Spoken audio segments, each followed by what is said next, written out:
a special presentation of Fox Sports Net.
From the garage as the countdown to Daytona is continuing, just 6 days away from the Great American Race.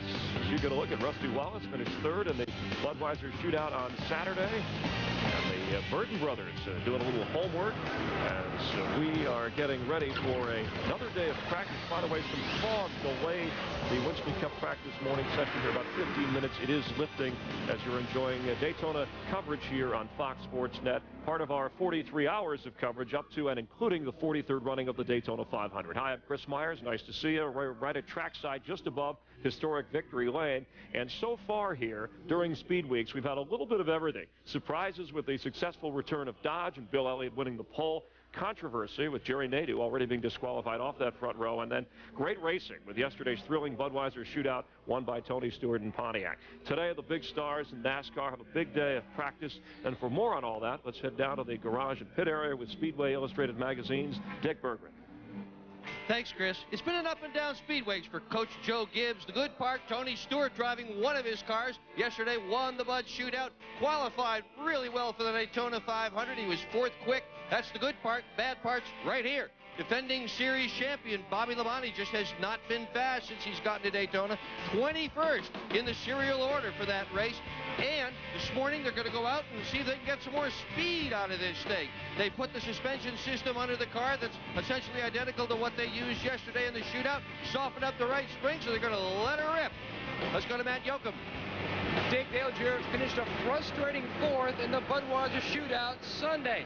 Now that car is up on top of the transporter. This is the 500 mount, which during winter testing was 2/10 slower than their shootout car. So they have a little bit of work to do before they can win back-to-back 500s. The third team since 1983. To Jeannie. Well, Matt, Bill Elliott won the pole, but the celebration did not last long. This entire Dodge team very hard at work now that the number 9 car has actually been out on the track in real racing conditions. Of course, Elliott was the only one that complained of tightness in the Bud Shootout. Now, they did adjust the chassis, and Ray Everham says, hey, wait a second, we liked it better on Saturday, so we're going back that way, and they believe they're headed in the right direction. Most people have already removed their qualifying engines in an effort to put their proper race engines in, to find the proper rear gear, as well as to tune on their carburetors to get all the mileage they can out of their cars to be able to make the 125-mile races on Thursday, which will be crucial if you want to make the Daytona 500. Chris? All right, thanks, Jeff. Jeff wants to make a pendant out of that engine and wear it around his neck. Once a crew chief, always a crew chief. Guys who don't need any practice. Familiar voices to NASCAR racing fans. Let's go upstairs to the broadcast booth. Mike Joy, the only play-by-play guy who has his own crew chief and Daytona 500 winning driver. Mike? Well, thanks, Chris. We've got our own Fox racing team here. We've timed in for the Daytona 500 Saturday. We're reasonably satisfied, so we're going to stand on our time and start getting ready for the Thursday qualifying races. So, Larry McReynolds, how is the car going to differ today when it goes on the track than it was on Saturday for qualifying? Well, I'm sure everybody would think it's a calm day down in the garage area. It's just practice. There's no racing going on, but there's 52 cars here. Now, out of those 52 cars, 37 feels like they're either fast enough or they're not going to get no faster, so they're going to start working on race setup, make those cars drive good. The other big thing going on, DW, that hadn't happened here in a number of years is trying to see what the fuel mileage is, seeing if they can run that 125 miles, 50 laps on Thursday without stopping. It hadn't been a problem in the past, but it's all of a sudden become a problem. We saw Ken Schrader run out of gas 3 laps short of finishing the Bud Shootout yesterday. So the other 15, they're running around trying to borrow qualifying motors, steal qualifying motors, see if they can pick up speed, just to improve that speed for starting, hopefully, the Daytona 500. But, Larry, why isn't our car getting as good fuel mileage as it did here last year? Well, we got a couple of reasons. We've got the aero package. It has more drag in the car. It's not as slippery through the air, a little slower down the straightaways, but it's got the 1-inch plate. More power takes more fuel. It does, but I never worried about that. Ever how far I had to go, that's how far I went. But DW, you maybe had a little bigger fuel cell. We'll talk about that now. Anyway, I don't like practice here. I mean, we've seen it already in the practice sessions that we've had. Guys get out there for the Bud Shootout. We had 2 incidences. You would think these guys get out there and they just want to run their cars a little bit, have a nice little practice session, but they bang into each other. They beat up each other worse. And only time I ever got hurt here was in practice. So practice is one of those things that I come to Larry and I say, Larry, I like my car. I'm going to go to the beach. And the crew will cover that car up. You'll probably see that black 3 in that position pretty early in the practice. He knows he's got that experience. Well, before you go to the beach, I have a few autographs for you to sign for our sponsors, the Fox Sports Net viewers. And while you do that, we'll go back down to Victory Lane and Chris. All right, thank you very much. How about Darrell? Typical athlete, right? Doesn't want to practice, just wants to be the star on race day or game day. We're back with Ken Squire and Jeff Hammond, who you heard from a moment ago. And Jeff, let's talk about that. And you heard the numbers from Larry McReynolds on who wants to kind of stand pat. But what will we see? Because I know some drivers who weren't involved in the Budweiser Shootout to get involved in drafting out here. That's very important in the big picture. You're exactly right, Chris. What we got going on here is a situation of these guys for the first time. This is actually race trim from a lot of these guys. They've never had an opportunity to practice in the draft, to work on the balance of the race car. They've never had an opportunity to work with this downforce package that Larry alluded to. And we've got to find out how far can we go on fuel. A lot of these guys will be doing fuel mileage checks today so they can start working on tuning that carburetor and getting the right rear gear selection in the car so they can run the draft and extend that fuel mileage. And getting ready for the Twin 125s on Thursday. You'll see that live on Fox Sports Net beginning at noon. Ken Squire alluding to the drafting. When I was talking with Ricky Craven earlier today, he said, hey, all the Dodge guys were watching Bill Elliott in the Budweiser Shootout. Nobody went with him. We'll be keeping an eye on that today. Oh, we're going to keep an eye on a lot of things today, and all of America is keeping their eye on the Daytona 500 after yesterday's performance. The newspapers across the country this morning are all raving about this event. The Milwaukee Journal-Sentinel this morning, David Coleman, very fine writer, pointed out that in yesterday's race of 70 laps, there were more lead changes than in the entire Winston Cup Speed Weeks at Daytona a year ago. That's 370 laps a year back. That's composed to 70 yesterday with 1 more lead change. So we're all looking to competition this coming Sunday in the Great American Race. The 43rd edition is going to be a barn burner. And you'll see that on Fox, of course, on Sunday. And that was the buzz this morning around the garage. Go ahead, Jeff. I want to ask you one question. Yes. You keep talking about Bill Elliott and his Dodge. Yeah. You picked him the other day, Yes, didn't you? I did. Well, what happened? Well, nothing happened.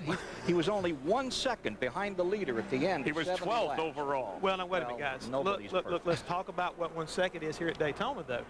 That's the length of the back straightaway, and that doesn't necessarily put you in the hunt. And that was the question, Jeff, that you raised when Bill Elliott won the poll. Hey, you can do it for a lap or two, but what about Dodge in the big picture? And I think in the Daytona 500, it's that long haul, the attrition, the wear and tear. Can they stand up? Yeah, wait till next Sunday.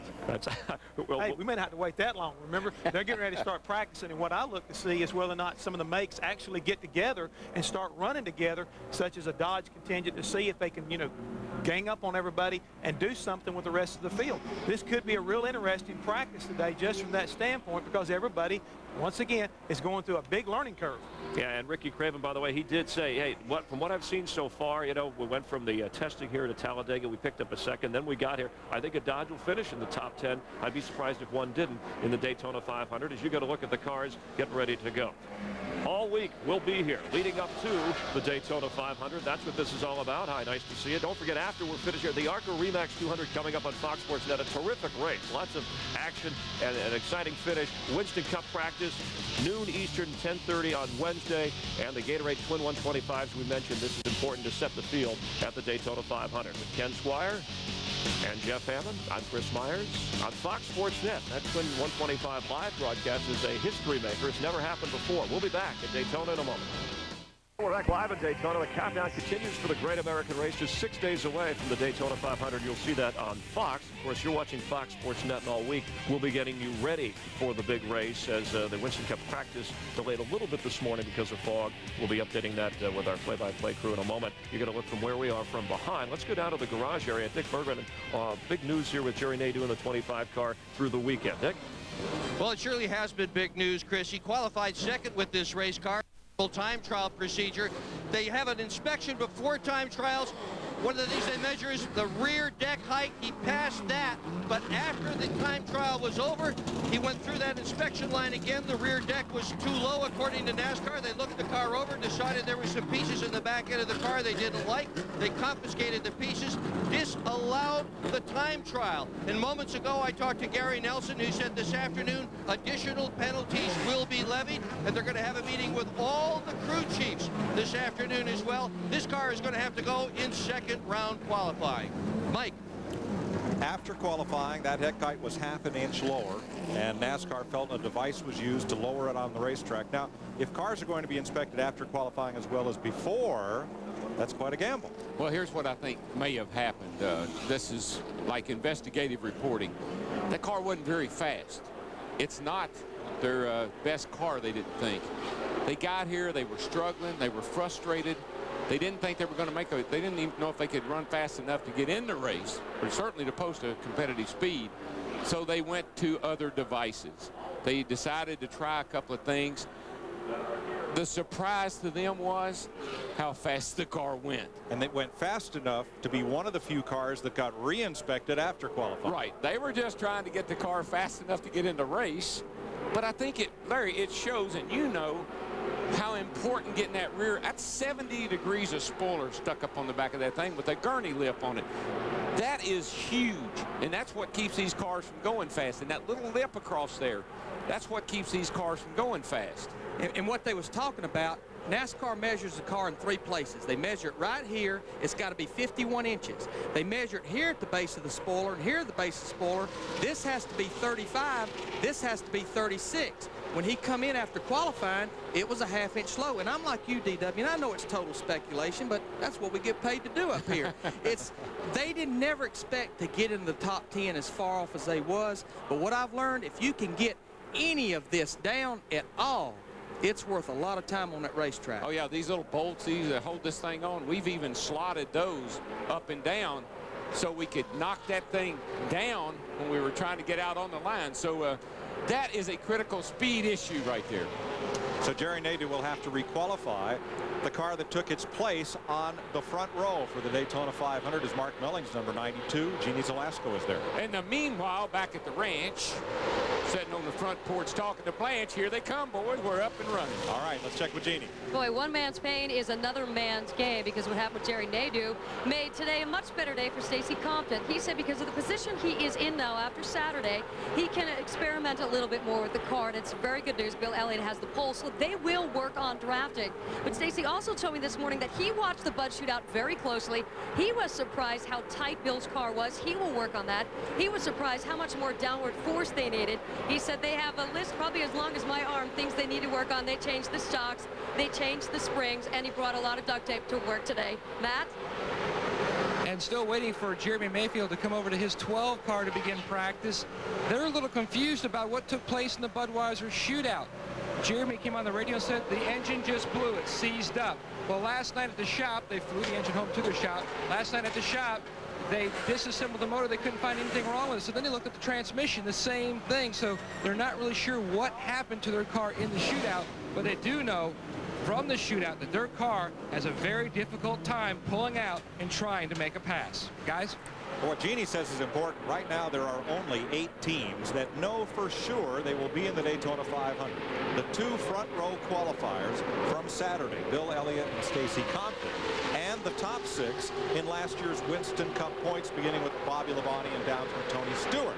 Those teams know they're in the show one way or another. Everybody else is going to have to depend on either a position in the qualifying race Thursday or their time trial speeds from Saturday or this afternoon.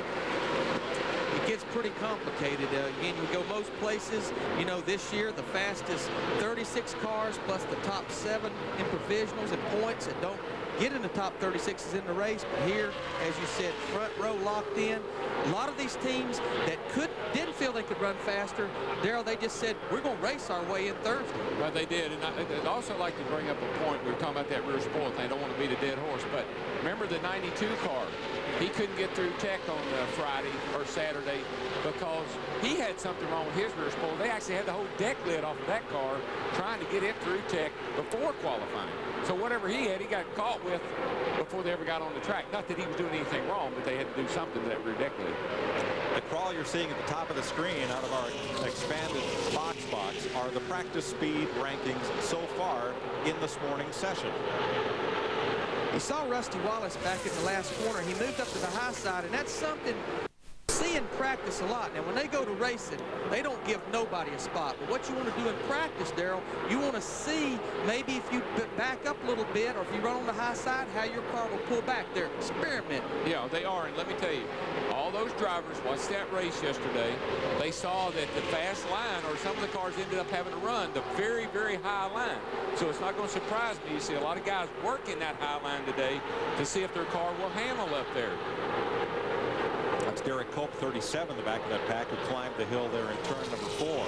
I'm not so sure that that was on purpose. It looked like that thing just took off and went up there. Just in front of him, Andy Houston, who's posted one of the 2 fastest practice times so far. Now, if you had the privilege of being with us yesterday and enjoying that Budweiser shootout, that's why these guys are practicing the way they are right now. That's the way they're going to race.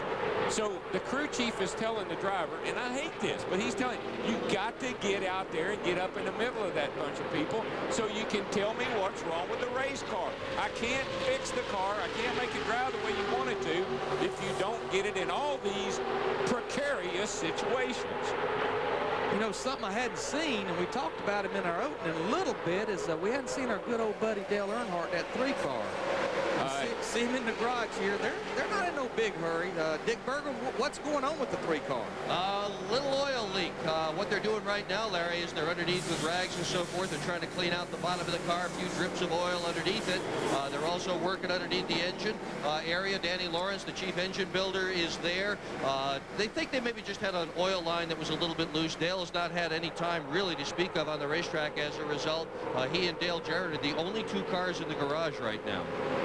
On the racetrack, cars that qualified at 182 miles an hour are now running in the draft at nearly 187, 5 miles an hour faster. Oh, they're fast, but remember one thing, those cars that were in the Budweiser shootout yesterday, they are not the cars that the guys are practicing in today. So that car that Dale's in hadn't been on the track since it qualified. Ken Schrader, that number 36 Pontiac, right now is fastest, 186.88 miles per hour. You're watching Winston Cup practice on Fox Sports Net. And Fox Sports Net, proud to be part of NASCAR coverage. We got a big week for you, a big weekend. The Napa 300 on Fox, 12:30 Eastern. You'll see it live. NASCAR Happy Hour. That'll be a lot of fun on FX. And then, of course, Sunday, Dale Jarrett going to win back-to-back and go for his 4th Daytona 500, part of a all-star studded cast at Daytona 500 on Fox. As we continue live here in Daytona, Winston Cup practice this morning. Jeff Hammond, these times with Tony Stewart, who won the Budweiser shootout leading. What do they really mean at this point? Well, really, you got to kind of like look at them with a grain of salt, because what happens is these are drafted. If you're coming up on a big pack, all of a sudden your speed's going to be really, really stout. As you can see, 187 miles an hour earlier. I mean, qualifying speed's 183, so drafting is very important, and this is where that new package comes into play. The cars punch a big hole, you can suck up into there, and all of a sudden the speeds come up. So it's very important you got a drafting partner. The more the merrier. And one of the cars out on the track, the 4 car, Robbie Gordon, and that car got off to a good start here practicing. We welcome in Larry McClure, the veteran owner, and owner since 1983, actually. It's a pleasure to have you with us with Ken Squire and Jeff Hammond. And let's get some thoughts. Come out with a good run, and what you're looking for from Robbie in your car today. We're looking to get the balance right on the car. Make sure that he can suck up and make sure he can judge his speed, because he hasn't drafted with this new aero configuration before. So we're not sure what's going to happen. What to expect, but he's pretty talented and shrewd. I think he'll be able to handle it. You've had, 3 Daytona 500 winners, going back with Ernie Irvin and then Sterling Marlin. How different with some of the changes and with what we saw in the Budweiser shootout, what you will expect Sunday in the Daytona 500? Well, I expect an exciting race. Everybody wants to be there. You know, that's, we got to get through the 125 milers first to make sure you have a starting spot in the race. But we're looking for, we've been in this situation before with Ernie. Right. Robbie's about the same thing. He had never won a speedway race, and Robbie hasn't either. So both of them are a lot of talent, a lot of nerve, and if we can keep the nose and fenders on it, I think we'll have a shot at it. Hey, Larry, this is DW up in the booth. Curious about something, my friend. Look, for a year or two there, you and I, we shared a lot of engine tech. We kind of tried to work together, and you kind of got behind on your restrictor plate program. What have you done to turn that around this year? Because you were struggling there for a while where you hadn't been. What's changed? Well, we spent a lot of money and a lot of time and effort, a lot of long hours, and some new technology has helped us. And, Rutt's been one of the strongest restrictor plate engine builders forever, and we just turned him loose and said, build the best motor you can build, and that's kind of what we had in Thursday. But we may have kept him in there just a little bit too long, and we were a little disappointed with the qualifying, but I think we're back up to speed now. Good deal. I just was curious about that, because the car did look a lot better this year than it has the last couple of years, I got to say, and I think you'd agree with me. All right, we're gonna have Larry stay with us as we continue to watch the practicing. I know Ken Squire and Jeff Hammond had a few questions too, but let's go back upstairs to Mike Joy.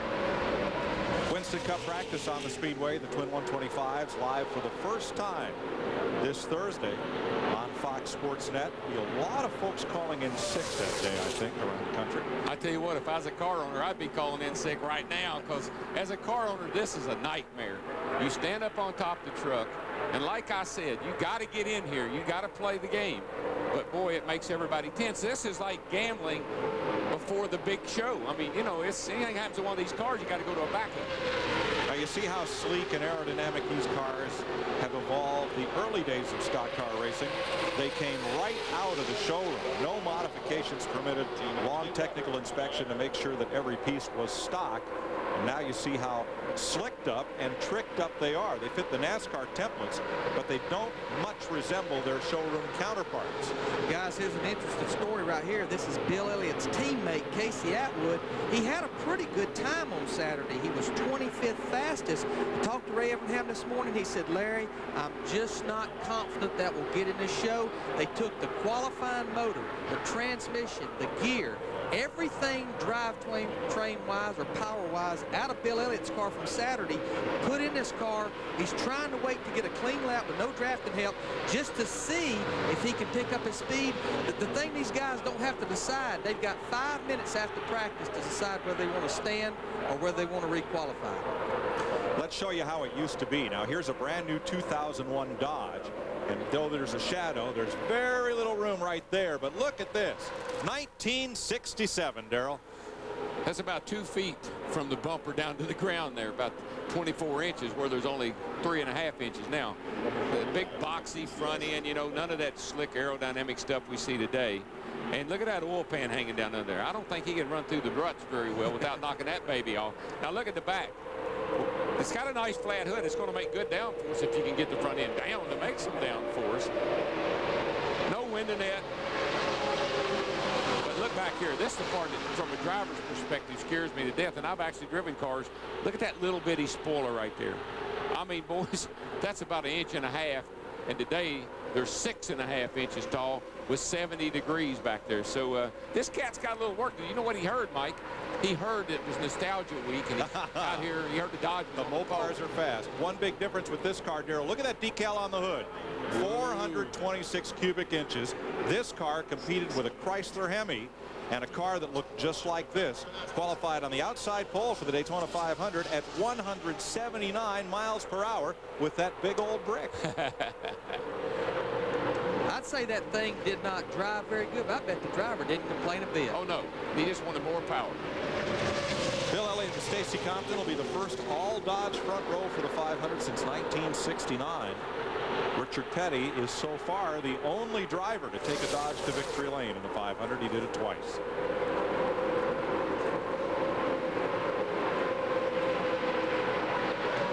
Winston Cup practice on the speedway. Mike Skinner has turned the fastest lap of the morning. Tony Stewart is second quick. Steve Park, Kenny Wallace, and Sterling Marlin top the speed charts here on Fox Sports Net.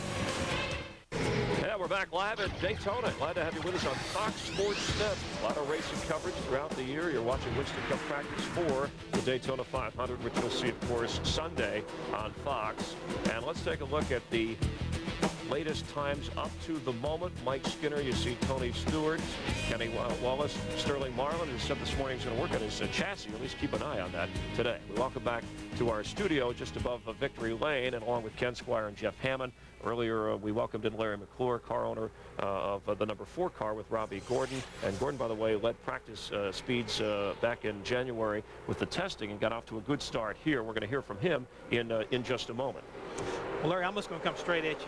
Robbie Gordon has always had a little bit of a reputation of being a hothead and kind of difficult to work with. Now, I know you, and you're pretty calm, cool, and collected. How's it been so far? It's been great. We have had no problems, really, just trying to get the car to go fast, make him comfortable. And, you know, he has a lot of ideas, and some of them you can use, some of them you throw away. So it's been pretty nice so far. I want to follow up on that. Everything's fine so far, but Gordon, if he has an Achilles heel, it's when the green flag drops. And you need a double bit in his bridle to hold him back. Easy now, Ken. Well, you know, it's kind of like a harness. I'm serious. You know, you can pull back on the harness, but if you want him to go faster, you can't push him forward. So I'd rather have that problem. Yeah, but don't you want a little attitude in the driver? Well, I think he's got to have some confidence, and hope we don't have too much. But his attitude has stuffed him in the wall a few times, and I'm wondering. I mean, you did it with Ernie Irvin because he was a Charger too, but this guy's an off-road racer, desert racer, and he has this reputation. Yeah, it's kind of like his thing. He brought some of the off-road tendencies, and he likes to run over things. Well, that's true. But you know, Ken, the first race we won in 1990, 91, we were penalized the first pit stop, blending, going over the blend line, going down the pit road, and we raced. We ran 3/4 of that race, not even in traffic. And I think Darrell was leading the thing with about 50, 60 miles to go, and then we got in a good place, and we were able to show our speed, but it was a pretty good time. Robbie Gordon qualified 19th, just over 181 miles per hour. Our Dick Bergman is with the driver for Larry McClure's car, Robbie Gordon. Dick? And the question is, are you as exuberant as you used to be here in Winston Cup, or have you calmed down? I think we're still pretty exciting. You know, it's one of the things we're trying real hard this year is to make sure this number 4 car runs good. And as long as we do that, I think everybody's going to be really happy. First time out with the car in race trim, Robbie. How did it feel this morning? The car was a little bit tight on the exit, so we'll make an adjustment on that. David F's going to change the front ride height a little bit and change the pitch of the car, and hopefully that'll help things out. Okay, he's going to get back out and practice in just a little bit. To Chris. All right, thanks, Dick and Robbie, and we want to thank Larry McClure for being with us. Appreciate it. Have fun. Let's get back to work and have a good week here, all right? Thank you very much. We appreciate Larry McClure being with us. Let's go back upstairs now to Mike Joy for more of the Winston Cup practice going on. Mike? Thanks, Chris. 49 of the 52 cars that are signed in are on the speedway. Here's Jeff Gordon, anxious enough to get out there that he's pushing the car along. Yeah, yes, and just to follow up on Robbie Gordon, my car owner, Junior Johnson, told me you can slow them down, but you can't speed them up. All right, you saw Dale in the 3-car right there waving that hand. What he's telling those guys, he's on the backstretch, guys, I'm quitting, I'm stopping. I'm going to the bottom of the racetrack. Y'all going around me. There you see him coming in probably to get a plug check and a tire sheet. He's been out there running for several laps. Darrell, I'm amazed. And I've never watched practice from a TV booth.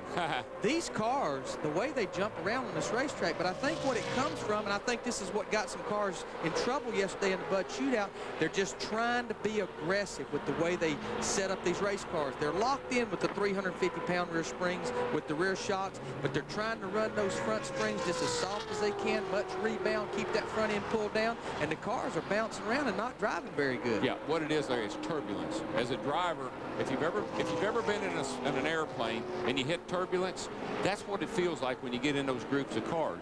That's why you see those roof flaps pop open every now and then. As we referred to yesterday, these aero package, this little deal across the top of the car right there, that's causing a lot of turbulence. It moves the cars around more than you could ever imagine unless you're in the darn thing. And that's what gets them swaying backwards and forth, particularly when they're 2 and 3 wide. You folks have seen it on the highway. If you come up behind a tractor trailer and start to pull out the pass, you feel that air buffeting as well. It'll buff you right around, and that's what happens when you get 3 wide particularly. Let's go to the garage and Matt. And Rusty Wallace just pulled in for making a 10-lap run. Rusty, just out with this car, your 500 mount. Any difference from this to your Bud Shootout car, which finished 3rd yesterday? Not really. The cars handled almost identical, and yesterday I got a little too tight. Still got a 3rd place out of it. So we put the same setup in the 500 car, and it handled exactly the same. So I ran 10 laps and brought it in. And now we're going to try to get that push out of it, get it just perfect for the 125s. How many laps before you feel the car want to go up high? Probably around about the 40 lap mark, 35 to 40 laps. And so, but I know what the feel is that you got to get out it. So I'm working at that right now. We'll change some sway bars, probably increase the right rear spring rate a little bit, do some things like that. You don't want to go too much in a right rear spring because they get that spoiler up in there and that'll slow the car down. So you got to, it's really tough to get the balance just right. And we'll get it, I feel confident. Those qualifying races are 50 laps long. You know what I like about Rusty, and I've watched him, and I think Larry will agree, he can run his car 2 or 3 laps, and he knows if it's the way it needs to be or not for the 40 laps that he's referring to. He'll make a lot of runs. A couple of laps come in, change something. A couple of laps come in and change something. Some drivers have to sit out there and absolutely wear the car out before they can tell you what's wrong with it. This is a pretty important place when it comes to practice and getting ready to race here at Daytona or any racetrack for that matter. The cars go out, make long runs. They pull here. You see the guys in the blue and white shirts. They're Goodyear engineers. What they're doing, they're taking tire temperatures. They're taking 3 readings across each tire. They will be able to give the crew chief that information along with the driver information, which is the most important, and be able to tell what the balance of the car is. Is the car loose? Is the rear end wanting to come around? Is the car tight or pushing? Is it scrubbing the front wheels and the front wheels not biting? I just think yesterday in the Bud Shootout, because maybe they hadn't made long enough runs with those cars, they got caught off guard the way those cars drove yesterday. Oh, I agree. Taking tire temperatures and looking at the suspension and what my son would say from Blue's Clues, the crew chief's biggest tool, the handy-dandy notebook. Oh, yeah. There it is. And let me just tell you something real quickly about the tire sheets. I lived and died by the tire sheet. I'd say the car felt perfect, but the tire sheet say, DW, the car's loose. You had to believe what that tire sheet was trying to tell you. Jeff? Darrell and Larry, one other thing we haven't mentioned here this morning is also out of that group of guys right there, there's a tire specialist who is taking tire pressures to match up with the tire temperatures to also give a direction of what's going on with the car and how it's responding. Because a lot of guys will go out with lower air pressure during these long runs, and as the tire pressures build up, they also get indicators of what the car is doing. Yeah, well, what they'll do is they'll look at the tire sheet, say that the right front tire is 200 degrees and the right rear is 210. That means that the right rear is working harder than the right front. And what they can do to adjust that without touching any wedge bolts is take some air pressure out of the right rear tire. So then it becomes a matter of how much air do you start with, how much is it going to build up, and then what can I do during the race to correct the car if it gets off. Some of these guys are absolutely incredible of being able to fix the car with nothing but air pressure. Winston Cup practice rolls on here. Second round qualifying later this afternoon. Most of the field will stand on their first round time. Here are the practice speeds so far. You're watching Speed Weeks from Daytona on Fox Sports Net.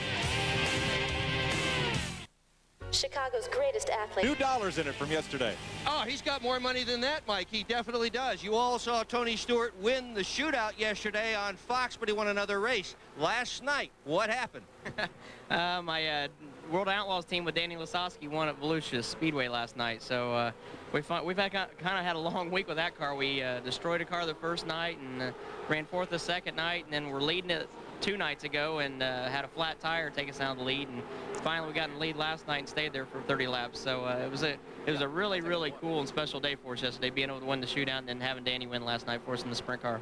Not a bad deal. Win as a driver, win as a car owner. How is the race car that you've got today, the one you're going to run in the Daytona 500? You don't see anybody rushing around here, and that's a good sign. That means we're pretty happy. I love the way it's driving.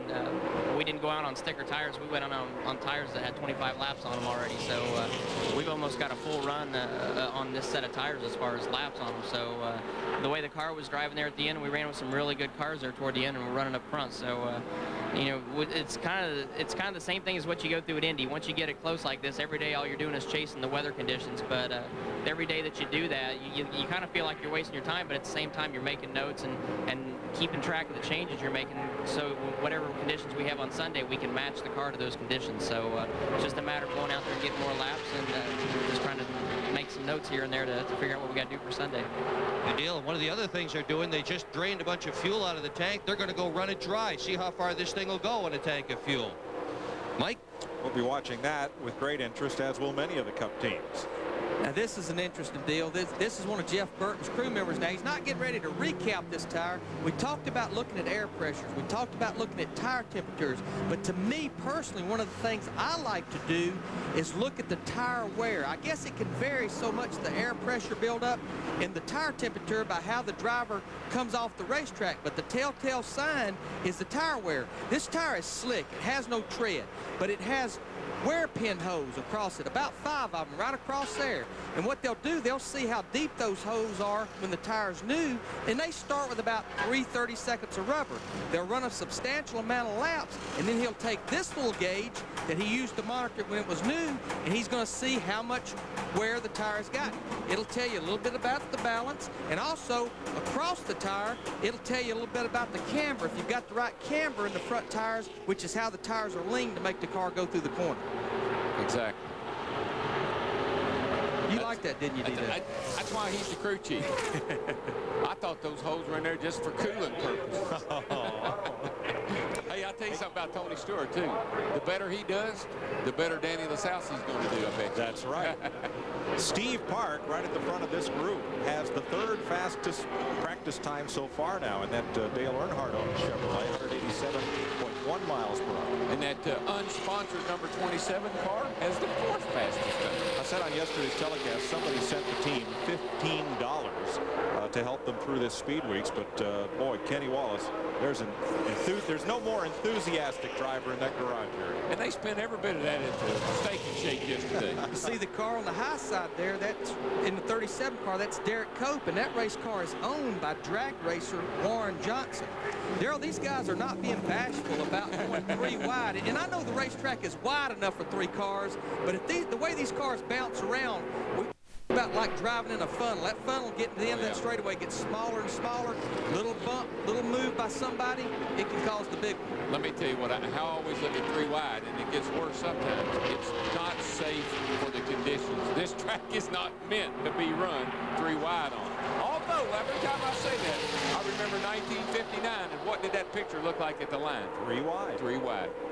When Lee Petty beat Johnny Bokamp to win the first Daytona 500 in a photo finish. There are 51 Winston Cup cars here, or 52 rather. 51 have been on the track this morning. Jeremy Mayfield is the only driver not yet on the speedway.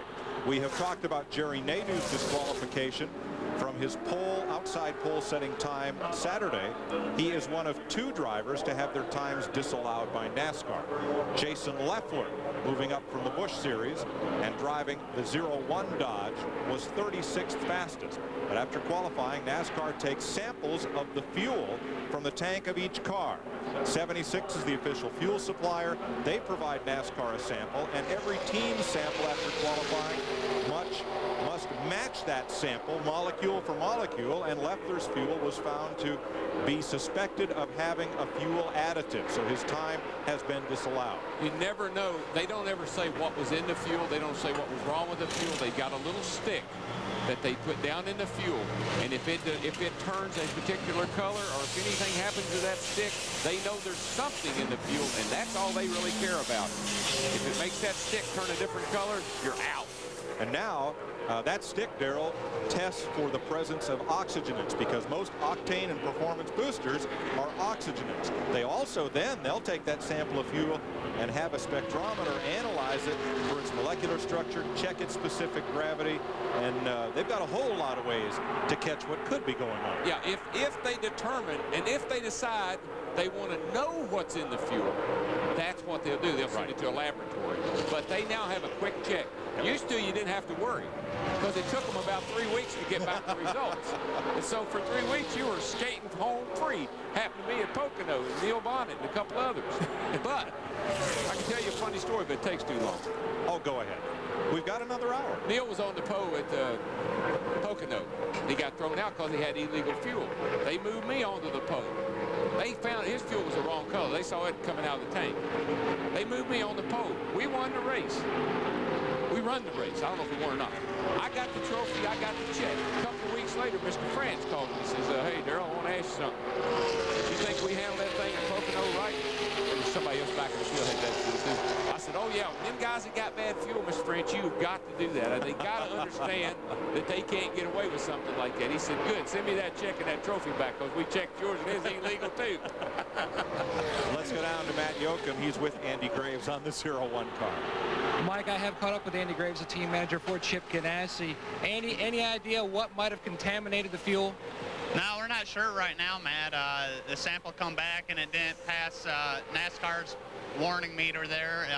I think it's a blessing in disguise, though, because all week we had been struggling with a singular wireless Dodge, and now that we got everything cleaned out and squared away, I mean, we're running quicker this morning than we have since we've been here. So we knew we had a problem, and I think NASCAR actually helped us out by finding it. So we'll just take second round qualifying and stick her up front.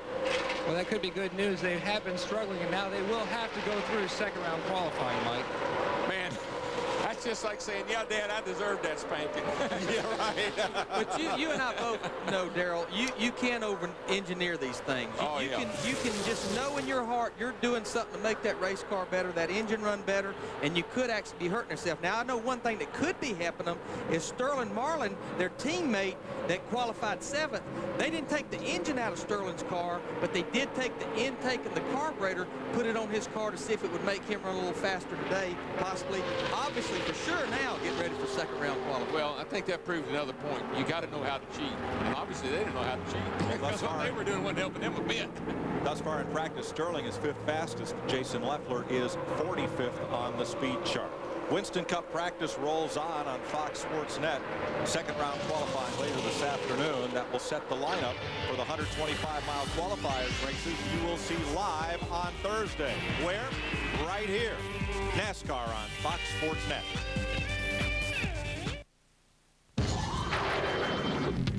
We're back live here on Fox Sports Net. The countdown continues, just 6 days until the Daytona 500. You'll see it on Fox. We'll be here all week to keep an eye on things. Hey, it was a great day in the Budweiser shootout on Saturday on Fox as the star-studded cast, a record 18 drivers going 70 laps. And Jeff Gordon, who came in here with a very, very confident attitude, looked like he was going to make a move. And the crew members told me this morning they didn't get a lot of help when he got out there. Of course, Dale Earnhardt, who's won the shootout, the former Busch Clash 6 times, was in position to win. So was Dale Earnhardt Jr. But in the end, it was Tony Stewart, former Rookie of the Year, who won 6 Winston Cup races last year, making his move with a little bit of help from Dale Earnhardt Jr. As he said, Tony said, I hope his old man isn't mad at it. I've got to help me out. We drafted well in the past, and it certainly worked for Tony Stewart, who wins the Budweiser shootout, first ever victory by a Pontiac, a celebration, and already a great start to Speed Week for Tony Stewart. As you're going to look at Tony Stewart practicing today. All right, let me ask you, Jeff Hammond, we're back with the Ken Squire. Off of what we saw from Tony Stewart, here's a guy who has his eyes set on the Great American Race. How does this help him? Well, obviously, it's a big motivator for one thing. But the one thing I'm keep worrying about now is the more I watch, we keep talking about what Dodge is going to do and how everybody's complaining about the unfair advantage they have. Well, what about the Pontiacs? They've come down here and very quietly kind of slipped up there close to the front in qualifying. Now they've won the Budweiser shootout. And look at the practices today on the lap deal. I mean, Tony Stewart's second. Seems to me like everybody needs to be working to catch up with the Pontiacs and maybe do something about them. Hey, Jeff. Yeah. The Daytona News-Journal this morning talks about how the Ford drivers are fuming. They finished 3rd, 4th, and 5th yesterday in that 70-lap race. They're all there in the package. Let me give you a quote. This is Jeff Burton walking over to Dale Jarrett when the race was over yesterday. He said, "We didn't have a chance, did we?" Jarrett replied, "No, we can't get out front." They were right there in the front package. What's the story here? I think that group right there is looking to take a page right out of Ray Evernham's playbook, because if you remember, they were saying they were at a deficit early on coming into Daytona. They came in here, kind of shocked everybody. Now, those drivers are looking to try to get a little bit of a relief because they feel like maybe their brand doesn't quite have what it needs to get the job done. They feel like they're at a deficit, maybe 10 or 12 horsepower as far as the aerodynamic drag on their cars. So therefore, you know, it's the same adage is the squeaky wheel gets the grease. So if you don't start complaining, nobody's going to fix your problem. If everybody's keeping their mouth shut, it'll never get fixed. But can they go to, we saw that Pontiac go down underneath, go fit, fit, fit, take guys out. Are they saying they can't do that? What happens is the car will go up to that situation, but because of the extra drag, it can't clear it as easy as it needs to. So therefore, these drivers feel like, man, I got my foot flat on the floor, I've made my best move, and I can't clear the guy in front of us. So automatically, they want some help. Thanks. And, all right, let's go down now to Dale Earnhardt, standing by with Matt Yoakum. Matt? Well, Dale, he keeps taking my mic away. Well, first off, you were drafting out there. What did you see with your 500 car? Gordon messed me up. I couldn't hear you. What you say? What did you see with your 500 car? Did you like what you saw on the racetrack compared to your shootout car, which you finished second in? I don't know. Is Darrell working today? Well, theoretically, yes. He said something about my open face helmet in a race yesterday. I didn't like that. Well, you know, I could set up a meeting maybe. I could. Do you want to talk to him? As many years as he's been watching races. Time out. Hang on a second. Okay. Now go ahead and you can talk to Darrell. Yeah, Darrell. First, don't go there yet. Wait a minute. Don't you think you might have made you move a little early yesterday, bud? Well, Darrell, it's the only move I had. You know, it's sort of like when you see it, you got to do it, and that's all I had. And it may have been a little too soon, and I know it was too soon, matter of fact, and I knew it was wrong when I was doing it, but it was the only opportunity I had, so I had to go for it, man. And the helmet deal, you shouldn't be talking about the helmet deal. It's the safest helmet in Winston Cup racing today. Well, but listen, you got to understand something. All I hear is, oh, Earnhardt, he can see the wind. Now, you know you're a smart man. Ain't nobody can see the wind. If it's blowing in your face, you can't. Well, that's what I'm trying to tell you. So maybe it's him. I slipped in there yesterday, and you wasn't around. I looked through the goggles. There ain't nothing trick about them. No, they're just clear. I slipped the helmet on. I don't feel nothing unusual there, so it's got to be. Will you put my helmet on? Yeah. Maybe that's why my head's itching. Hey, show my logos here. Help my sponsors out a little bit. Come on. Let's see. That's Good Wrench, Good Wrench, okay. Good Wrench. Okay. I got you, and I got like Hershey. Why you keep wearing that Earnhardt hat? Well, I lost my Goodrich hat, man. I haven't seen you wear that hat until this year. Now, what's the deal? Hey, you two, wait a minute. It's an old hat. Dale, this is your other nightmare. Yeah, Larry. On a serious note, I won a Daytona 500 with you, buddy. You with got it, buddy. Helmet. Yeah, I'm still mad at him for that. Open face helmet and that seat you got in that thing. We won the Daytona 500. Yeah, we did. On a serious note, it's first time at Daytona in race conditions with the aero package. What are you seeing different from what we've had here before? I like it, and honestly, the cars do drive, I think, as good as they did before, but it does lend that to drafting back up and keeping the cars side by side. I think it's a better race. I seem to think the high line is after the tires go off about 20, 30 laps, I think the high line is the way to go. So, you know, I can't wear this hat, guys. It's something my sponsor. Was you surprised cars got as ill handling yesterday as they did? Well, my car didn't get ill handling. Let's rephrase that. My tires had gone off on the left side. 70 laps on tires. The right sides were a little, you know, older than the guys that came out with 4 tires there at the end. So really, I was really going good chassis-wise, just the tires was hot and wore out versus what they had. I was guiding it pretty good in the wind. I thought I was flying that race car pretty good through the corners. I mean, if you guys couldn't see that, I mean, you know, I was doing a pretty good job, even as old as I was. You were dragging around. You were lifting. We had a camera in there. We saw you lift. No, you didn't have a camera in my car. Well, we saw you lift. You riding with me, Darrell. I told you, get ride with me. I didn't even like being beside you. Look here, I got to go. My car's ready, and I got to go back out and practice. Change some little springs here and trying a little something here. I think really fast. Larry gave me a little tip last night. We'll call you later. All right. All right. The 98 Daytona 500 winner. 7-time Winston Cup champion, and verbally jousting a match for our own DW. I tell you something, it makes me nervous when he'll discuss things like that with me. Now here's the helmet that we're talking about. Most of the drivers now run a full face helmet with a full chin bar, pioneered in Winston Cup by Jeff Bodine. He brought it with him from the modified division. IndyCar drivers have had him since Dan Gurney first tried it in '68. But Earnhardt is one of a few that prefers the open face helmet. Well, there's pros and cons. Dale is convinced that the chin guard down around the bottom of your chin there, the bottom part of the closed face helmet, can actually act as a ratchet and actually can cause your helmet to be pushed up. But I'm not so sure that I wouldn't rather have that happen than to have my face bare like his is. Maybe that's why he looks the way he does. He's been wearing that old open face helmet. The heat's got to him or something. Well, in the arguments him and I had about it, he just always said, Darrell, I just can't see. But one thing you see he does have right here, that's a headrest. And what that does, especially at any racetrack, if you do get hit, it gives your head support. You know, what you want is as much of a cocoon around your head as you can, and that just gives that little extra support. Here's another difference between Earnhardt and a lot of drivers. Look at the plane of Earnhardt's eyes as he sits in the car. Look at how close that is to the windowsill on the door. He sits lower in the car than anybody. Well, one other thing real quickly. When you got a full face helmet on, you can't see anything down in here. It's all blocked out. You can't see anything. Plus your peripheral vision is somewhat restricted with a full face helmet. So he's not wrong. Nope. He likes that open face helmet and those old bubble goggles that we've been wearing for 30 years. That's what he likes, and I can't argue with him. But I did have to finally convince him to wear gloves, and he did come around to that way of thinking anyway. Wait a minute, I worked with him a year and a half. He ain't never wrong. Have you ever ridden with him in a regular passenger car? Oh, yeah. Oh, my gosh. What a nightmare.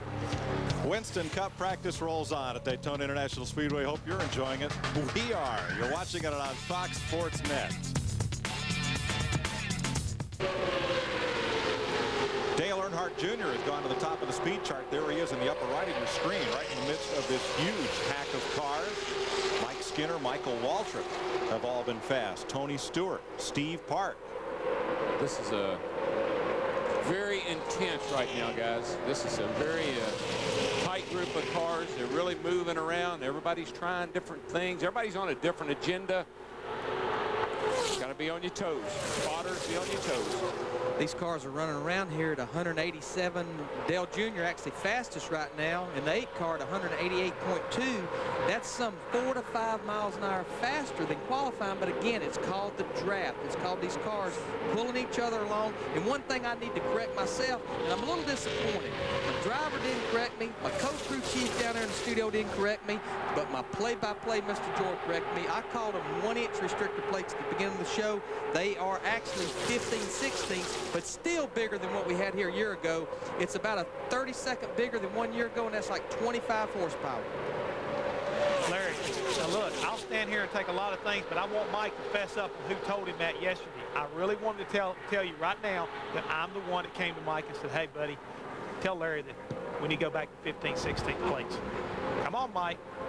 You did say that. All right. That was just before I read it on Racing on one of those Usenet news groups on the internet, where everybody lines up to complain about what's not quite right with the TV coverage. Let me tell you, folks, that ticker across the top of the screen, you're going to get used to it just like a stock ticker, and we're going to use that to provide a lot of useful information.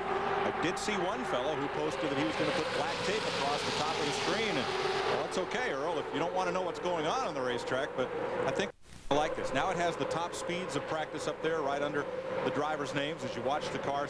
Hard to look at them both at the same time, but folks will all get used to it, and I guarantee you it's going to enhance the value of our coverage to the viewers. So enough of that hard sell. Here's Jeannie.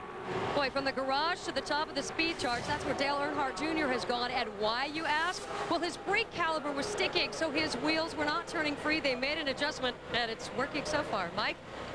Thanks, Jeannie. This is boy, Michael Waltrip finally fought his way to the front of that pack and trying to drag Skinner with him, but this is a little nerve-wracking right here. Well, it really is, and you know, this is why you always, is this really necessary?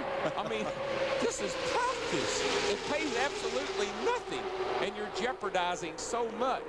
But the payoff is Thursday, Darrell. Well, I would restate the fact that the crew chief's telling you you got to do it. Right, Larry? Now, we don't tell you you've got to do it. Yeah. Now, we like to be the fastest in practice, but so far, I did it for 20 years, and I never saw a check come in the mail for winning practice. No, sir.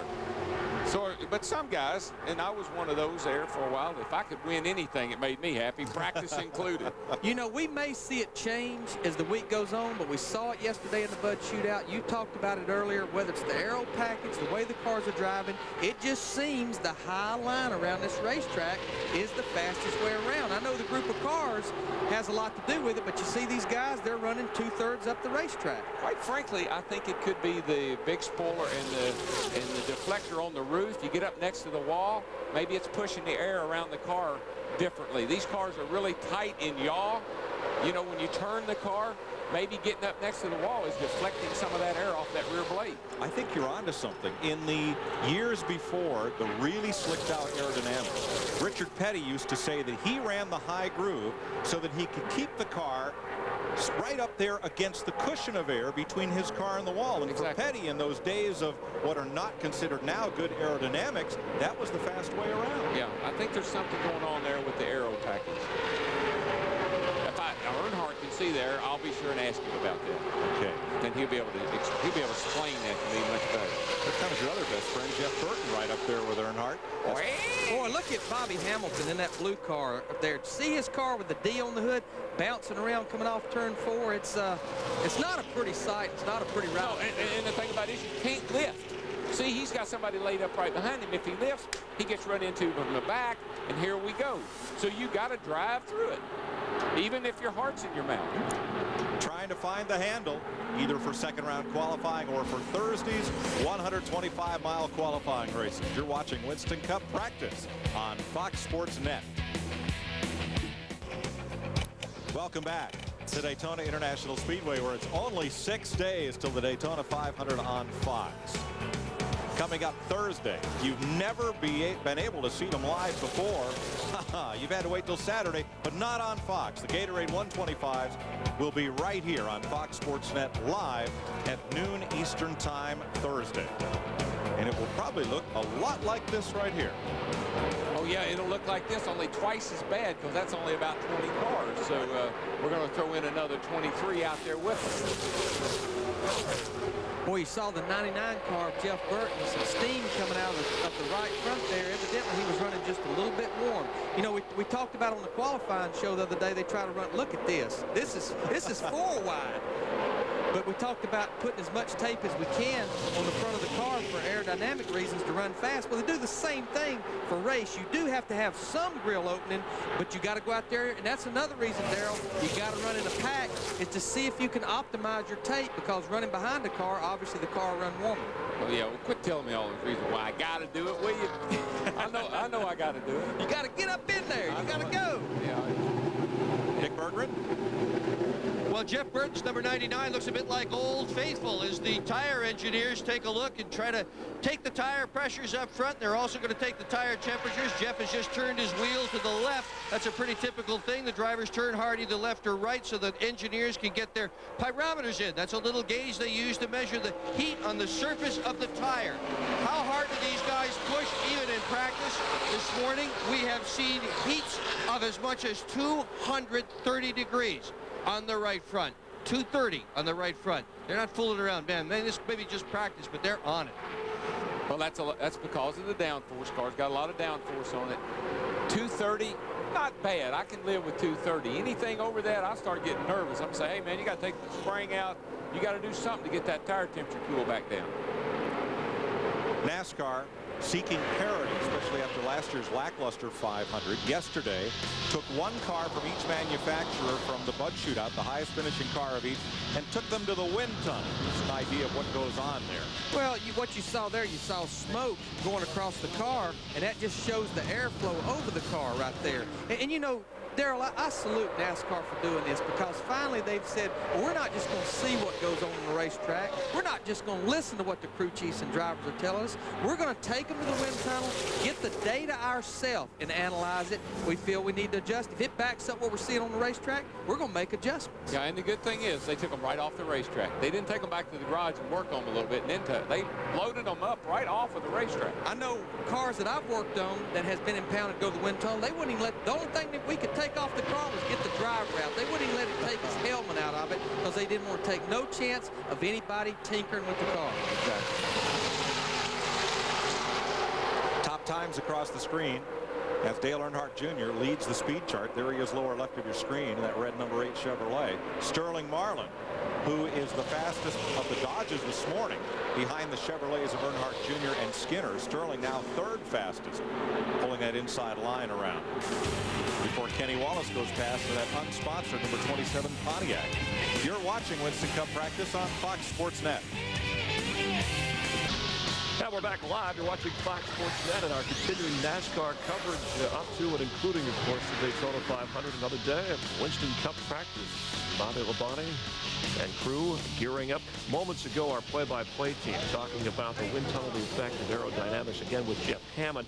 Robin Pemberton said this morning that, hey, I was watching when Rusty Wallace got out there, didn't have the horsepower. We think it directly relates to the deflector and the restrictions, and he's waiting on the wind tunnel results and what NASCAR will say. Do you think people like Pemberton and those types of cars, Jeff, will get any relief before the Daytona 500? Chris, it's really kind of hard to say. NASCAR is very unpredictable. The one thing I'm sure of, a year ago, they weren't bashful at all about cutting the restrictor plate size down at Talladega when they felt they were going too fast. So they're not scared to pull the trigger when it comes time. But NASCAR is also very meticulous about doing their homework. And sometimes they'll let a race be run before they do make a change. When we went to Talladega last year, they were going to make that race a kind of a trial session to see what was going to happen for the 500. They knew they had to make a change to make the cars be able to pass and be more competitive. They've done that. Now, they're fine-tuning. Whether or not they're going to find enough information when they take the cars to the wind tunnel, it's yet to be seen. Right now, the cars are at Lockheed. That's Lockheed Wind Tunnel in Georgia, where the Air Force does a lot of their testing. So they'll have some information back here probably tomorrow, if not by Wednesday. So we'll wait and see kind of like what happens there. Yeah, just a little bit of an inch, a quarter inch of a deflector can make a difference in horsepower. If football's a game of inches, then this is a game or a race of fractions. Well, what they found out from information earlier this year, they trimmed about a quarter of an inch off of each side of the roof rails on the Fords to begin with, and that picked them up about 7 to 8 counts, which equaled out to about 1 mile per hour on the racetrack. So it's very big what they're looking for, and sometimes they feel like still that they're down at least another 10 or 12 more drag horsepower to be equal to the Monte Carlos and possibly the Pontiac. Yeah, NASCAR doesn't want any one manufacturer to dominate, so maybe it swung too far the other way. I know Darrell Walter has some thoughts on that, on parity. Maybe they might need to swing things back a little bit the other way. Let's go back upstairs to Mike Choi and company. Well, here's what I can say about that. Look at the results. That's all they're going to do. They're going to go get that data. They're going to look at that information they're going to go to get from the wind tunnel, but they're also going to look at the results of the Budweiser shootout. They're going to look at qualifying, and as you note, and if you've noticed, there's pretty much parity across the board. Somebody's always going to have something a little bit better than the other guys, so they've got it pretty equal in my opinion. As we walked through the garage area Friday, the air was thick with Bondo dust of teams changing the body contours. And here you see the drivers who run the most laps in this practice session this morning. If you go through the garage this afternoon, you'll hear 2 very loud noises. One is the scream of engines as the tuners perform timing checks on those engines at high RPM.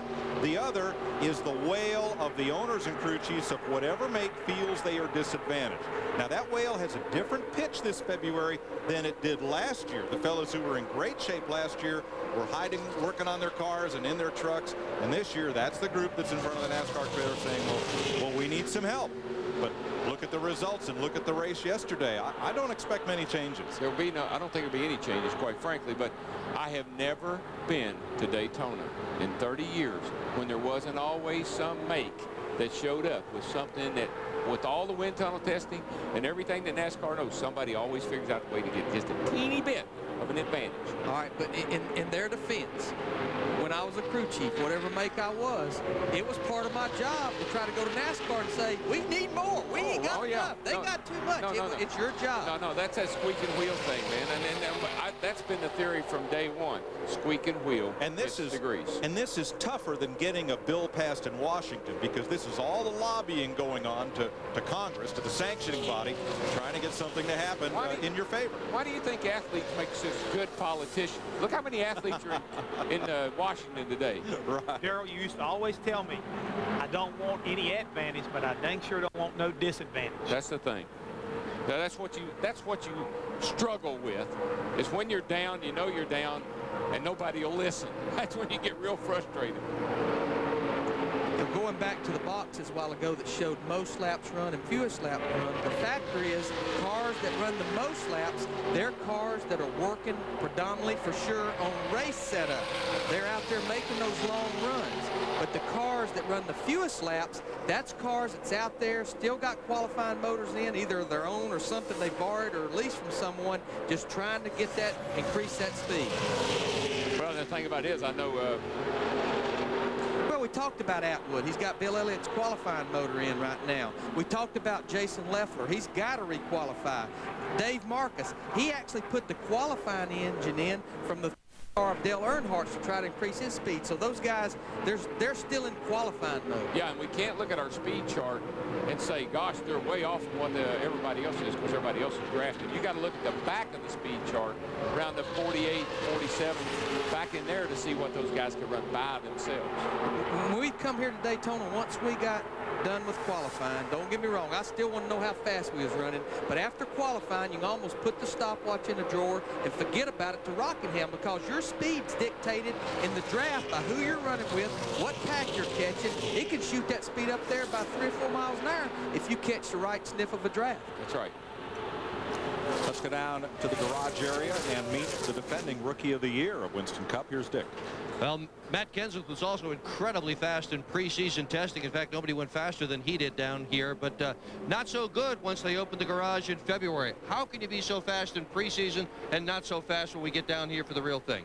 I don't know. If somebody find out, I wish they'd tell me. It's a mystery to me. I don't really know what happened there. We seem to, all of us seem to be pretty quick when we tested, and when we came back, we weren't very fast, so I don't really know. You say all of us, you mean the Roush cars? Yeah, I mean, we all tested pretty good and really didn't change anything. We just painted it and came down here, so I don't know where we lost all our time at, but anyway, we did some drafting today, and our Dual Taurus ran a lot better. We did a couple things this last run that really woke it up, and at least we're partially competitive right now. We're going to try to work on the chassis a little bit more to keep it turning good off the corner and make another run tomorrow. Is there anything the Roush guys are doing as a group to try to pick it up, or are you all operating independently? No, we do a lot of stuff as a group. I think, you know, the speedway stuff qualifying is pretty much aerodynamics and horsepower, so we know those are the two areas we need to work on to be able to qualify better. So qualifying's over. We just need to work on the race and make sure we can get through the 125s and get a decent starting spot. May you find your speed. Mike? Thanks, Dick. You see him still running 3 wide as everyone hunts secrets in the draft. Winston Cup practice rolls on at Daytona. Second round qualifying later on today. You're watching NASCAR on Fox Sports Net.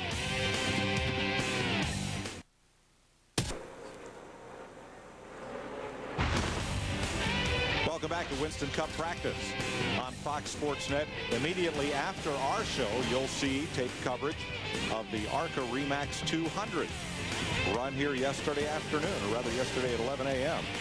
And you'll see that race coming up next here on Fox Sports Net. Bobby Labonte has just clocked in the 10th fastest time of the morning. Jeannie? Absolutely. They're getting the speed they wanted from this car today. That's what they've been working on most of the afternoon, and they'll take about every minute they can get out of here. But I just talked to Jimmy Makar, who told me right now they're having some handling issues, and it was interesting because they were conferring with Tony Stewart's crew, who, by the way, is done for the day, and that has been the continued theme of this extended weekend. Tony Stewart, A-OK. They're happy with their car, and Bobby still hard at work. Mike? Well, Tony's got to go over and work on that sprint car for Daniel Lasasa. Let's check with Matt. Well, Mike, an hour and 35 minutes into this practice session, the 40 team of Sterling Marlin have called it a day. They feel like they have found what they needed to in this session, so now they're going to head over to the 01 car and help young Jason Leffler requalify his mount. Sterling and the guys very happy with what they saw. You can see him smiling as they head over to help out the 01 get that car into the field. You know, Speed Weeks means more than just racing here on the big 2.5-mile tri-oval at Daytona International Speedway. The late models and modifieds are at New Smyrna. The World of Outlaws are in the area. There's dirt track racing at Barberville, and there's more. Dick Berggren. Well, auto racing looks like an individual sport, Mike, but in fact, it's a team sport. It's a family sport. And nobody has put more into the family end of it than Mark Martin, especially with his new quarter midget track. Today's racing stars learned their sport, their values, and how to win when they were kids. Youngsters who want to become racers when they grow up don't get help in school like kids who want to play ball sports. So parents and folks who believe in children in motorsports have done it on their own. Through quarter midget racetracks they build themselves. On Wednesday night, NASCAR's biggest names came out to launch a new neighborhood quarter midget track built by Mark Martin and other Winston Cup drivers. This is where a lot of us started. I know it's where I started, and this brings back a lot of memories. You know, I think I'm as excited to be here as they are to be here, so it's a lot of fun. Mark Martin was the track's prime mover, but he had lots of help from the sports superstars who donated their time and money. They gave of themselves for a very good reason. This is for the kids in this area, and it's for me. This is more important than anything else I have going on. For some reason, this is just so inspiring to see these kids race. It's unbelievable. I didn't do this by myself. Jeff Gordon was a big contributor. Tony Stewart and Bobby Labonte and so many others have had a big part in this thing happening, and I've just been a small wheel. At age 9, Mark's young son, Matt, is already a quarter midget champion, a terrific racer. That's Matt getting pushed off in the orange car. He drove well and nearly won, but finished second. The racing is safe for the kids, but it can be mighty tough on their parents. More important than winning is the time parents spend with their kids. Lessons learned about competition, life, and fair play. And when it was over, Mark and his wife Arlene explained to their little boy that second's okay, so long as he gives it his best. It's a childhood lesson that will serve Matt well when he grows up. You know, important to remember in all of this is if a kid wants to play baseball, basketball, football, almost any sport, local taxes, buy his uniform, pay for his field, and all the rest of it. But if a kid wants to be a racer, the government doesn't help. It's got to be people like Mark Martin that step forward and give the kids an opportunity. He's to be praised for what he has done here. There are a lot of kids racing at small tracks around the country. Richard Petty, you've brought Kyle up through. Now, Kyle didn't start racing until the age of 19. And Darrell, you were in high school trying to go racing, and we were all in our teens before we could even go to the racetrack. My, how it's changed. But I can remember, and I know this doesn't sound possible, but I can remember being 6 years old, and I know there's other 6-year-olds. Matt Martin is a good example. 6 years old, sitting in the grandstand with my grandmother watching G.C. Spencer throw dirt over the fairgrounds track in Owensboro, Kentucky, and grabbing my grandmother and saying, "Granny, I want to do that someday." By golly, I did it. But then people our age didn't have the chance to do anything at that age. Now look at it. Now look at 6-year-old kids winning races. Well, there's like so many other things. There's great opportunities, a lot more opportunities now than there was then. And that's one of the things the kids got going for them today. I honestly believe, I share with the kids everywhere I go. Do you have a passion for anything? Baseball, football, racing, piano, ballet, I don't care. Do you have a passion? Tell me what it is, and then pursue it with all your heart, and you will be there someday. That's for sure. You know, I've got a son, Brandon, 9 years old, and he started running a division up in the Charlotte area called the Bandoleros, which is kind of an exotic form of go-karts. And I don't know if Brandon has what it takes to be a race car driver, but you know what? At 9 years old, he wants to do it.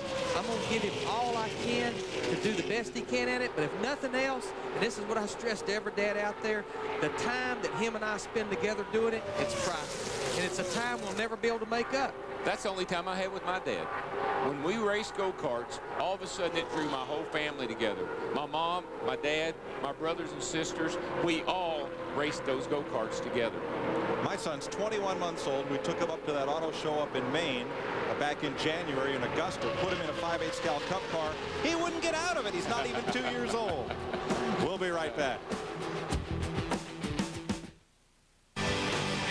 Welcome back to Daytona. We're all through this hour and a half of Winston Cup practice. Drivers, crew chief, teams have been stretching the envelope, hurrying to get on track, analytically looking underneath and trying to find speed for those Thursday qualifying races. 6 days to the Daytona 500. This is the chart on the NASCAR trailer where each crew chief must declare whether to stand on his time or in that right column whether to requalify. And you see at car 19 a blank line. They've not yet declared or decided. They have, what, 5 minutes after this practice session where they have to indicate whether or not they will requalify. Yeah, they've got 5 minutes from the time practice ends to make the decision whether they do want to stand, they want to requalify. If you don't write stand, you pretty much have committed to requalify. An important line on this chart is this line right here. What that is, that's how these cars stand at the end of the 2,000 points. And remember, we keep going back to it.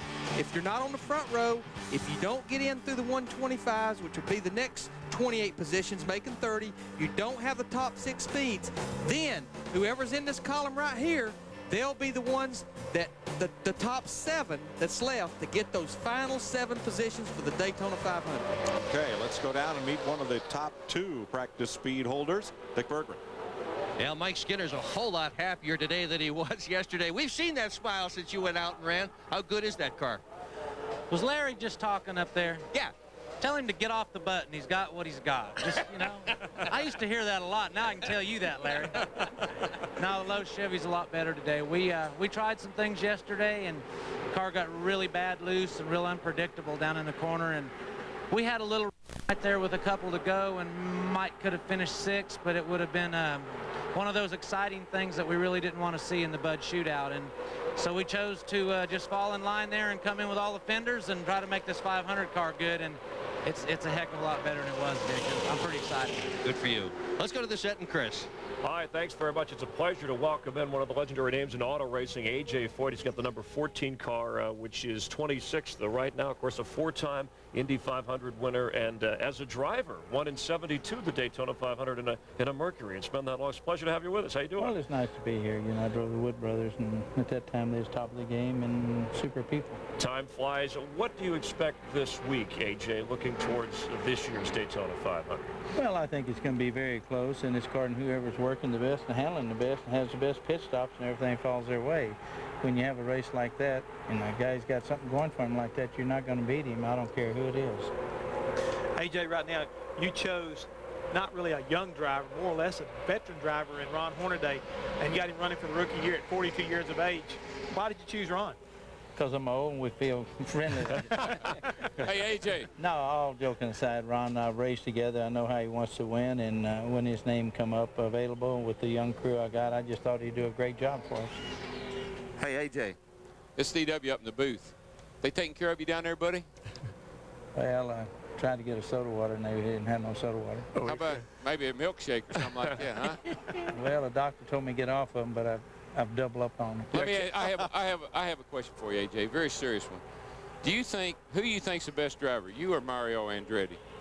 Well, nice question. Well, that's a very easy question to answer. You got to go by who won the most races. So I think that guy A.J. Foyt won about 3 times what he's won, but that's neither here nor there. I don't know anything. Thanks for setting the record straight as a car owner. Ken sprang for a Diet Coke, which was nice. Yeah, listen, here's the thing. I want to know what is going to make you more worried this week, Foy, because you never worry about anything when it comes to racing cars. But you got Hornaday trying for the 500, and your grandson's here trying to get in a race at Daytona. And so when it gets down to it, where are you going to fret the most? Well, I think I'll be at both teams and, you know, let the ball fall where it's going to fall. There's nothing you can do about it. Is that kid any good? Well, he's been around a little bit. He went to college and did everything I asked him to do. We raised him, and he's like my own kid, and he's very smart and got a good head on his shoulders, and he run good in karts, and he run good in ASA, and we run him in the ARCA race at Charlotte. He run good, and, you know, Atlanta rained out, and he run over 190 there, so we just have to wait and see. Those are the pictures I want to see, because I think you're going to see a different Foy when that car's out on the track. AJ, I got a question for you. I've known you for quite a while, okay? Is that good or bad? I think that's pretty good. Bad. He owes you money? What? No, I don't owe him any money. But when you come to a young driver, now you got kind of like you got a rookie driver, you know, he's a veteran in your car. Are you a pretty good coach when it comes to helping these guys get up to speed? What can you do as an owner and being a driver at the same time? Well, he's real good. He tells them how to drive. Well, I don't know about that, but actually, really, I think one thing, I haven't been out of the seats that long. I have, but I haven't, and things haven't changed that much since I've retired. And I just try to give them some of the knowledge, the way the cars were feeling when I was in there, and just kind of talk with them and go along with them. And you've been able to give them the AJ Foyt patience and discipline and everything like that, right? Well, I try to. By the way, the red flag went up, so the practice session is over. And, you know, that's the question. I guess as a driver, you want to be in control and own things, and as an owner, you'd like to be back in there driving. What are the overall feelings separating yourself from that, being in the Daytona 500 as we look ahead as a driver, AJ, and as an owner? Well, actually, you know, I drove here a lot of times where I owned my own cars. I mean, it wasn't, and I drove for some great guys. But it's quite a bit different. You know, when you're out there, you're having a lot of fun. When you're sitting on the sidelines, you start seeing all the mistakes they make, even though you made them yourself when you race. But I guess that's the hardest thing to accept when you say, man, go on, and they don't, or something like that. But you know, the same thing happened to me. And one thing I guess I miss more than anything, when you're out there by yourself, you either do the right thing or the wrong thing. Nobody tells you what to do. You got coaches telling you yay or nay, but you still got to make that final decision. I think that's one thing that I miss more than anything. Well, we appreciate you coming by on the 14 car. Good luck this week. And by the way, there's a phone ringing, Mario Andretti on line 3 for you afterwards. That's all right. We'll still challenge you. All right. Thank you very much, AJ Foy. Let's go back upstairs and Mike join the gang. Practice has ended, Chris. Now, as Larry pointed out, the teams have 5 minutes to decide and to declare at the NASCAR trailer whether or not they will requalify this afternoon. Here's one car that doesn't have to worry about that. Outside pole sitter for the 500, Stacy Compton. And one thing I want to educate our fans, because you need to get used to seeing these things. You know, you got the ticker at the top of the screen, but if you notice the whole time during practice, this little dot right here was green. Practice is over. Now it's red all year long. If you get up to go get a soda, you get up to go yell at the kids, come back, you'll know what mode we're in, whether we're green flag if it's green, under caution if it's yellow, and in the case of here, red means the track is stopped or they're under red flag conditions. And that Fox box will expand to show laps to go and lots of other useful information that will roll out as our Speed Weeks continue. We'll be right back. You're watching NASCAR on Fox Sports Net.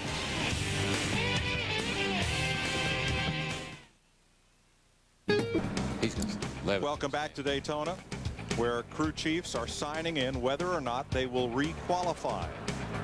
There's Dwayne Leake's crew chief, Helen Marcus right there. Mike Hillman, that's the 11 crew chief, and this is Helen right here. And so we will have cars requalifying later today. We'll have more practice coverage for you on Fox Sports Net tomorrow at noon, and that's the NASCAR trailer in the garage area. That's the big red truck. Yes, it is. That's on the side of the big red truck. Let's review the top news of the day. Practice speeds. Dale Earnhardt Jr. and Mike Winner topped the list. All 52 cars went on the track in this hour and a half of practice. And Jason Leffler, the fuel check from his first round qualifying, did not meet the NASCAR spec for the 76 fuel that's supplied to all the teams. So his run was disallowed. He will have to requalify. We'll be right back with more from Daytona International Speedway in a moment on Fox Sports Net.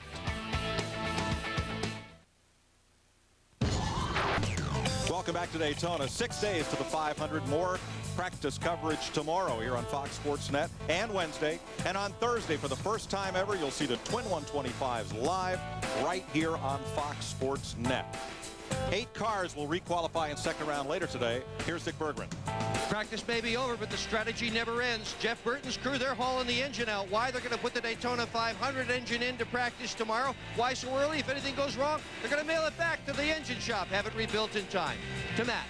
Dick, the one noticeable thing from this practice session, 5 of the top 7 cars belong to the RAD Association. That's the Richard Childress, Andy Petrie, and Dale Earnhardt aerodynamic group led by Lewis Duncan.